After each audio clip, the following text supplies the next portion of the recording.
안녕하세요. 제 나이는 60세이고 아들과 며느리가 결혼한 지 4년이 조금 넘었습니다. 결혼 4년이라면 아직까지는 서로 알콩달콩 깨가 쏟아져야 할 시기인데 아들과 며느리 사이에는 입에 담고 싶지 않은 일들이 참 많이 일어났습니다. 아들도 내 자식이고 며느리도 내 자식인데 그 일들을 지켜보면서 얼마나 마음이 아팠는지 모릅니다. 지금도 그 일들을 생각하면 잠을 자다가도 가슴이 답답해 가슴을 여러 번 내리쳐야 답답한 가슴이 풀리곤 합니다. 며느리는 나의 둘도 없는 친구의 딸입니다. 그 친구와 저는 어릴 적부터 한 동네에서 살았고 학교도 고등학교까지 쭉 같이 다녔습니다. 워낙 가까이 지내다 보니 친구라기보다는 자매와 같았습니다. 서로에 대해서 모르는 게 없고 얼굴 표정만 봐도 그날 기분이 어떤지 대충 알아차릴 정도였지요. 우리는 고등학교 때 약속을 했습니다. 우리가 결혼을 하면 각자 아들, 딸 하나씩 낳아서 둘이 결혼시키자고요. 그리고 손자가 태어나면 손잡아주면서 손자 데리고 같이 놀러 다니자고요. 우리의 약속은 일부는 이루어지고 일부는 이루어지지 않았습니다. 우리가 했던 말대로 훗날 결혼해서 저는 딸 둘에 아들 하나를 낳았고 그 친구는 딸만 하나 낳았습니다. 우리의 아이들은 다행히도 착하고 성실하게 뒷바라지를 해주었고 우리는 서로 누가 먼저일 것도 없이 아들, 딸의 중매쟁이가 되어서 결혼을 성사시켰지요. 아들, 딸 결혼식하는 날 우리는 얼마나 기뻤던지 서로 끌어안고 덩실덩실 춤을 추었습니다. 이제 손자가 태어나면 되겠다고 하면서요. 그런데 계획대로 되지 않는 것이 사람 인생인가 봅니다. 아이들이 결혼하고 3달 후 친구와 친구의 남편은 교통사고로 둘이 나란히 세상을 떠났습니다. 상갓집을 다녀오다가 나서 문상하고 오는 길에 졸음운전을 해서 사고가 났다고 했습니다. 친구 사고 소식을 듣고 병원에 갔을 때 이미 친구는 숨을 거둔 상태였습니다. 병이라도 앓다가 떠났으면 그렇게까지 충격적이지는 않았을 겁니다. 그 친구의 갑작스런 죽음에 얼마나 황망하던지 장례식이 끝날 때까지 눈물도 나지 않았습니다. 친구를 수목장에 뿌리고 집에 온 그날 저는 몸살을 앓으면서 꼬박 이틀을 앓아 누웠고 정신을 차리고 나니 내 옆에 친구가 없다는 것이 현실로 와닿았습니다. 그제야 저는 그동안 참아왔던 울음을 다 쏟아내었습니다. 하늘도 원망하고 먼저 간 친구도 원망하고 그러다가 살아있는 나도 이렇게 힘든데 모든 것을 두고 떠난 친구는 얼마나 힘들까요? 친구 생각에 가슴이 미어졌습니다. 울고 또 울면서 하늘 토해내듯 하늘에 있는 친구에게 말했습니다. 네 딸 우리 집에 보내주어서 고맙다. 네 딸은 내 딸이나 마찬가지니 내 아들보다 더 네 딸을 아끼고 사랑해주마. 나중에 손주가 태어나면 꼭 외할머니 얘기를 들려줄 것이다. 외할머니와 친할머니가 얼마나 친하고 둘도 없는 친구였는지, 외할머니가 얼마나 재미있고 좋은 사람이었는지 우리 얘기를 옛날 이야기 들려주듯 들려주겠다.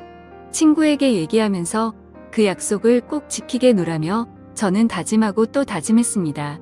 그런데 친구에게 참으로 볼면목 없는 일이 일어났습니다. 친구가 떠나고 2년 후 자식보다 만큼이나 애틋한 며느리가 얼굴이 퉁퉁 부어서 저를 찾아왔습니다. 돌이 막 지난 아이를 업고서요. 얼굴을 보니 분명 지난밤에 울고 또 운 것 같았습니다. 심상치 않은 느낌에 가슴이 철렁 내려앉았지요. 저는 왜 그러냐고 묻기 전에 차 한 잔을 내왔습니다. 며느리는 차를 한 모금 마시더니 또 눈물을 툭 쏟아냈습니다. 속에 고인 눈물은 다 쏟아내어야 병이 안 된다 싶어서 저는 아무 말도 안 하고 며느리 등만 쓸어내려주고 있었습니다. 눈물만 흘리다 서름에 복받쳐서 소리내서 울다가 나중에는 속에 있는 눈물을 다 쏟아냈는지 얘기를 꺼내더군요. 신랑한테 다른 여자가 있어요.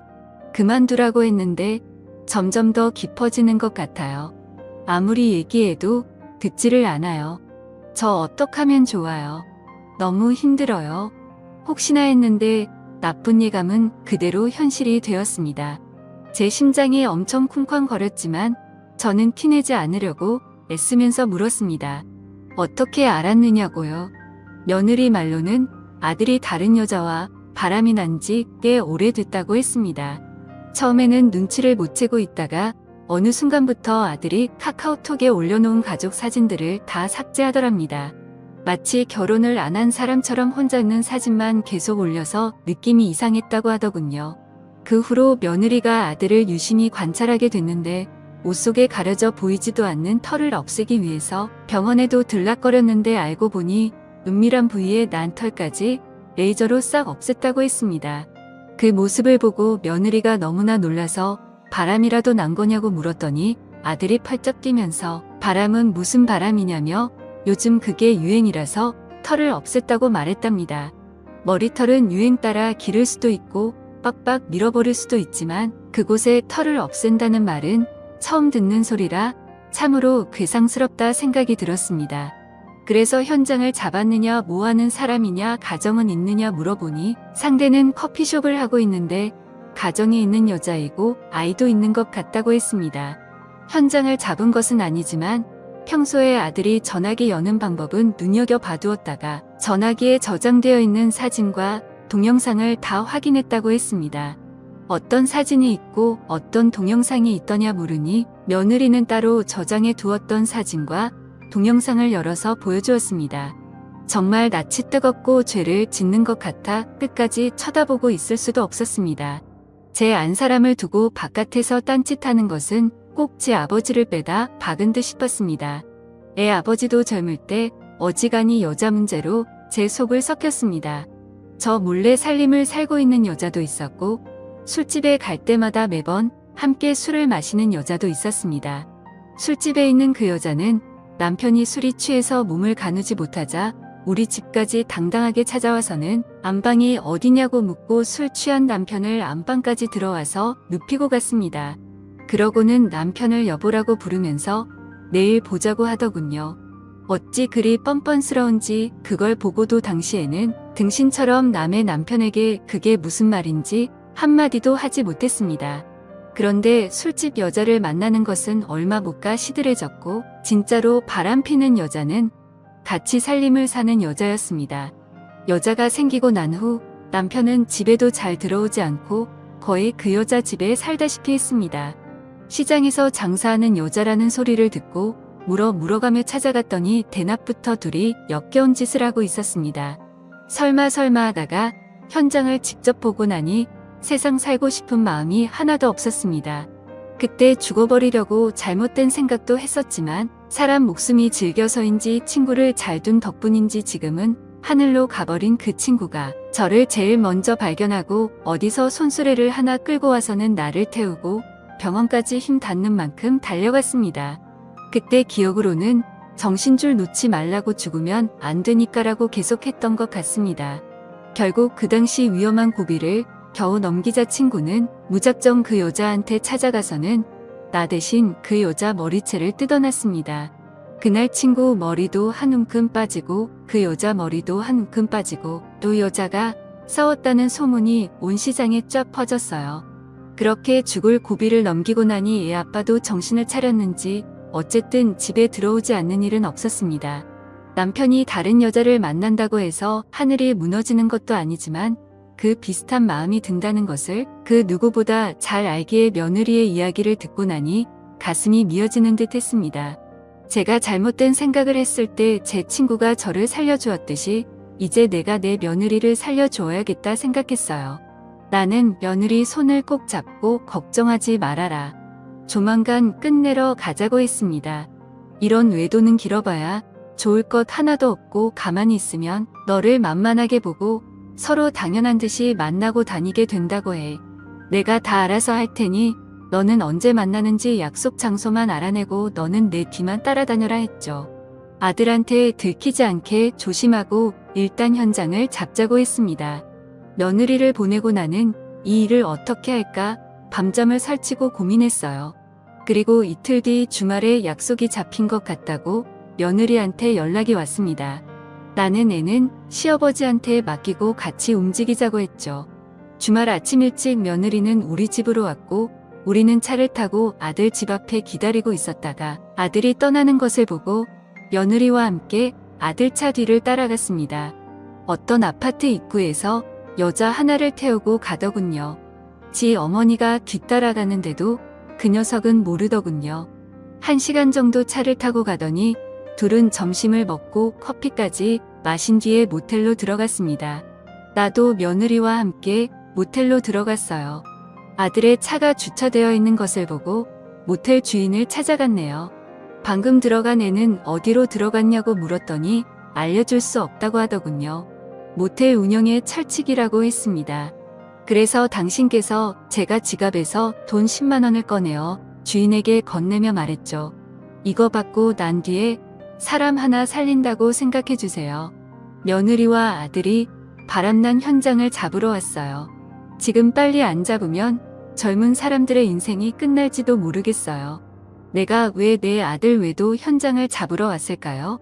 우리 손자가 이제 겨우 돌 지난 아기라고요. 한 번만 봐주세요.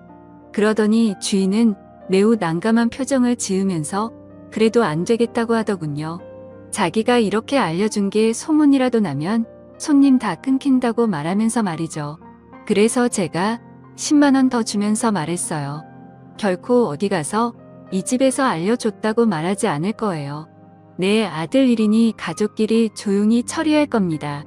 주인도 내 연배 정도 돼 보이는데 한 번만 봐주세요. 젊은 애가 남편 바람 피우는 걸 보고 있으니 내가 억장이 무너져서 그래요. 한 번만 봐주세요. 그랬더니 주인이 한동안 생각을 하더니 내가 이 일을 40년째 하고 있는데 바람 피우는 사람들이 얼마나 많은지 딱 보면 알아요. 그 덕에 내가 먹고 사는 것은 있지만 우리 바깥 양반도 내가 아는 모텔에서 바람났어요. 지금은 저 세상 가고 없지만 그 인간 죽고 나서도 바람 피우다 내 속 썩힌 건 평생을 따라 다니더군요 라고 말하면서 먼저 앞장서 가더니 이번뿐이라며 다음에는 결코 안 된다고 하면서 2층 복도 맨 끝에 있는 오른쪽 방을 알려주었습니다. 그러고는 돈을 받지 않아도 된다며 거절했어요. 저는 감사하다고 속으로 생각하며 그래도 돈 10만 원은 받으라고 억지로 옷에 넣어주었습니다. 며느리와 함께 모텔 주인이 가르쳐준 방으로 찾아갔어요. 벌써 안에서는 소란이 나 있는 것 같았어요. 내가 며느리를 볼 낯이 없고 생전에 무슨 죄가 그렇게 많아서 남편 바람난 현장을 본 것도 모자라서 아들이 바람난 현장까지 봐야 하는지 참으로 고뇌스러웠지만 그래도 할 일은 해야 했기 때문에 며느리를 꽉 잡고 내가 다 알아서 얘기할 테니 너는 사진을 찍어도 상관없다고 증거를 남기고 싶으면 남기라고 말하며 문을 조용히 여러 번 두드렸습니다. 그러자 안에서 요란한 소리가 사라졌어요. 그래서 다시 문을 두드렸습니다. 안에서 뭐 하세요? 누구세요? 하는 아들 목소리가 들려왔어요. 저는 계속 문을 두드렸습니다. 아들이 가운만 걸치고 문을 열고서는 저와 며느리를 보고 어버버거리며 당황해 하더군요. 가운을 대충 걸치고 나온 아들 얼굴을 쳐다보고 있는데 젊었을 때 지 아버지 얼굴이 얼마나 닮았는지 분통이 터져서 그 녀석의 등짝을 잇는 힘껏 내리쳐버렸습니다. 네가 네 아버지한테 닮을 게 없어서 이런 더러운 버릇을 담느냐고. 네 배우자한테 지은 죄를 어찌 다 갚으려고 이런 짓을 하느냐고. 나중에는 때리다 손목이 다 아파서 신고 있던 신발을 벗어서 등짝을 내리쳤습니다. 그 녀석이 그래도 자기가 잘못한 걸 알고 있는지 때리는 대로 맞으며 가만히 있더군요. 내가 신발을 며느리에게 쥐어주고 너도 분이 풀리도록 때려주라고 했죠. 그랬더니 며느리는 전화기 카메라를 끄고는 제가 준 신발을 받아들고 아들의 등을 내리쳤습니다. 며느리가 아들의 등을 내려치고 있는 동안 아들과 바람난 여자에게로 갔습니다. 가정을 꾸리고 아이를 돌봐야 할 나이에 여기서 무슨 짓을 하는 거냐고 물었어요. 당신의 부모님과 저 남편은 당신이 이러는 걸 알고 있느냐고 물었습니다. 모른다고 대답했어요. 당신의 부모님과 당신의 남편도 이런 일이 대낮에 일어나는 걸 알아야 하니 지금 즉시 전화하라고 했어요. 전화를 못 걸더라고요. 그래서 제가 호통을 쳤어요. 남의 가정에 불을 지르고 너는 조용히 물러나면 될 줄 아느냐고 했어요.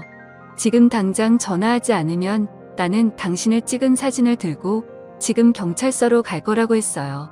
그러면 경찰들이 이 사실을 당신의 가족들에게 알려줄 거라고 말하면서 지금 즉시 전화하라고 했습니다. 그랬더니 아들과 바람난 여자는 무릎을 꿇고 잘못했다고 싹싹 빌더라고요. 저는 물러서지 않았어요. 온 집안을 발칵 뒤집고 잘못한 것을 인정하는 말 한마디로는 끝나는 게 아니라고요. 이 정도의 각오도 안 하고 바람을 피우느냐고 너희가 웃어가며 붙어먹고 있을 때 내 며느리는 뒤에서 피눈물을 흘리고 있었으니 지금 빨리 전화하라고 했어요. 나는 젊었을 때부터 이런 일을 너무 많이 겪어서 이런 일에 익숙한 사람이니 그냥 넘어가려는 생각은 꿈도 꾸지 말라고 했죠. 그랬더니 어쩔 수 없이 자기 부모한테 먼저 전화를 하더라고요.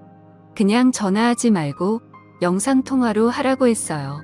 그 여자의 부모 얼굴이 전화기 너머에서 보였어요. 나는 그 부모한테 지금 이 현장에서 일어나고 있는 상황을 다 보여주고 지금까지 무슨 일이 있었는지 다 얘기했어요. 그 부모는 너무 놀라서 아이고 한숨만 쉬었고 나는 그 여자에게 남편에게도 전화를 하라고 했습니다. 그랬더니 그건 안 된다고 하더라고요. 그러면 자기가 맞아 죽을지도 모른다고 하더라고요. 맞아 죽든 말든 그것은 그 부부가 알아서 할 얘기고 진짜 죽을 것 같으면 경찰에 전화해서 신변 보호를 요청하든지 산에 들어가서 숨어 살든지 그건 당신이 알아서 하라고 했어요. 그래서 빨리 전화하라고 했어요. 아무리 시켜도 전화를 걸지 않아서 저는 그 여자의 전화기를 뺏어서 통화 목록을 검색했어요. 땡땡 오빠라고 입력된 번호가 남편인 듯 보여서 이거가 남편 번호 맞냐고 물었어요. 대답을 안 하고 가만히 있으니 맞는 모양이라고 생각되어 전화번호를 눌렀어요. 전화를 받았더라고요. 지금 당신의 마누라가 모텔에서 다른 남자와 붙어 먹고 있으니 빨리 와서 당신의 마누라를 챙겨가라고 했어요. 처음에는 무슨 말인지 못 알아들어서 누구시냐고 그게 무슨 말이냐고 되물었습니다. 그래서 나는 누구인지 알려주고 당신의 마누라가 누구와 바람을 피웠는지 지금 여기는 어디인지 상세히 다 말해주었어요. 그래서 1시간쯤 후에 그 여자의 남편이 도착했어요. 그때부터 또 한바탕 난리가 났습니다. 결국 경찰까지 그곳으로 출동하게 되었고 경찰서까지 다녀온 후 사건은 마무리가 되는 듯 싶었습니다. 그렇게 경찰서에서 나오고 나니 그제서야 긴장했던 마음이 풀렸는지 온몸에 기가 빠져나가는 듯 힘이 풀려서 그 자리에 털썩 주저앉으셨습니다. 바람나는 것이 어떤 것인지 잘 보았느냐고. 이거는 상대 가슴에 상처 내는 것에 비하면 아무것도 아니라고 하였습니다. 엄마도 네 아버지 바람난 것의 상처가 너무 커서 죽으려고 했던 것을 먼저 간 네 장모가 나를 살려낸 것이라고 누구 하나 죽어갈 듯 고통스러운 것이 바람이라고 말했습니다.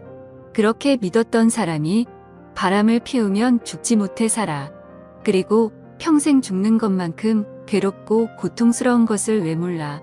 한 사람과 결혼을 하고 가정을 꾸린다는 것은 상대방한테 도리를 지키고 배신하지 않고 살겠다는 약속이다. 도리를 저버리고 배신하는 순간 모든 것이 다 무너져 버리는 것이다. 너는 네 배우자에 대한 도리를 저버리고 배신했으니 무릎 꿇고 사죄하라. 며느리가 너를 용서하면 나도 너를 용서하고 아들로 생각할 것이고 며느리가 너를 용서 못하면 나 역시 너하고 인연을 끊고 나는 이제 아들 없는 셈치고 살란다. 뿐만 아니라 내 재산하고 모든 것은 혼자 며느리한테 다 넘겨줄 것이나 너도 살고 싶거든 네 배우자한테 온 정성을 다해서 용서를 빌어라. 그리고는 저는 그 자리를 벗어났습니다. 두 사람 문제이니 결국엔 두 사람이 응어리를 풀어야 되니까요. 아들 내외를 뒤로하고 차를 타고 집으로 오는데 어찌나 눈물이 나고 친구 생각이 나던지요. 내가 네 딸한테 상처 주지 않겠다고 그렇게 약속했는데 본의 아니게 딸한테 상처를 주었다고 미안하다고 다 내가 부덕해서 그런 거라고 생각했습니다. 그래도 네 딸과 내 아들 앞으로는 마음 잡고 살 수 있도록 네가 하늘 애서 도와주라고요.